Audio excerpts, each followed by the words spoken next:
Genèse chapitre 11. Toute la terre avait alors une même parole. Il y avait une seule langue pour tous. Et il arriva qu'en s'éloignant de l'Orient, ils trouvèrent en la terre de Sinéar une plaine où ils s'établirent. Et chacun dit à son voisin, allons, façonnons des briques et faisons-les cuire au feu. La brique leur servit donc de pierre et le bitume de ciment. Puis ils dirent, allons, bâtissons-nous une ville et une tour dont la tête ira jusqu'au ciel, et faisons-nous un nom avant de nous disséminer sur toute la face de la terre. Le Seigneur descendit voir la ville et la tour que bâtissaient les fils des hommes. Et il dit, les voilà une seule famille, avec une seule et même langue, et s'ils ont commencé par de tels travaux, rien désormais ne pourra échouer de tout ce qu'ils entreprendront.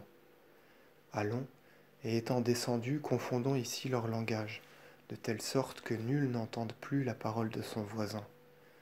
Et de ce lieu, Dieu les dispersa sur la face de toute la terre, et ils cessèrent de bâtir la ville et la tour. À cause de cela, ce lieu fut appelé Babel, confusion, parce que là le Seigneur confondit les langues de toute la terre et dispersa les hommes sur la face de toute la terre. Or, voici les générations de Sem. Le fils Sem avait 100 ans lorsqu'il engendra Arphaxad, 2 ans après le déluge. Sem vécut après avoir engendré Arphaxad 500 ans. Il engendra des fils et des filles et il mourut. Arphaxad vécut 135 ans et il engendra Salé. Et Arphaxad vécut après avoir engendré Salé 400 ans. Et il engendra des fils et des filles et il mourut. Salé vécut 130 ans et il engendra Héber. Et Salé vécut après avoir engendré Héber 330 ans. Il engendra des fils et des filles et il mourut. Héber vécut 134 ans et il engendra Phaleg. Et Héber vécut après avoir engendré Phaleg 270 ans. Il engendra des fils et des filles et il mourut. Phaleg vécut 130 ans et il engendra Réhu. Et Phaleg vécut après avoir engendré Réhu 209 ans. Il engendra des fils et des filles et il mourut.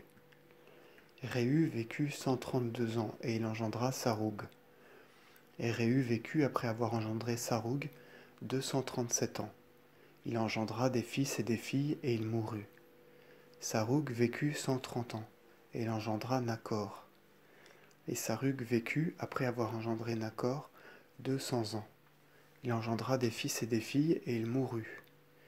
Nakor vécut 165 ans et il engendra Taré. Et Nakor vécut après avoir engendré Taré 525 ans. Il engendra des fils et des filles et il mourut. Taré vécut 60 ans et il engendra Abraham, Nakor et Aram. Or, voici les générations de Taré. Taré engendra Abram, Nakor et Aram, lequel engendra Lot.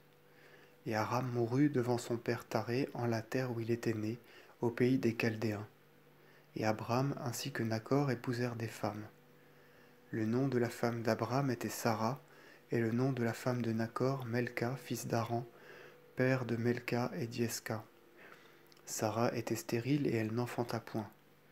Taré prit Abram son fils et Lot fils d'Aran, son petit-fils, et Sarah, femme d'Abram son fils, et il les emmena du pays des Chaldéens pour être transportés en la terre de Canaan. Ils allèrent ainsi jusqu'à Haran, et ils y demeurèrent. Et tous les jours de Taré en la terre de Haran formèrent 205 ans, et il mourut à Haran.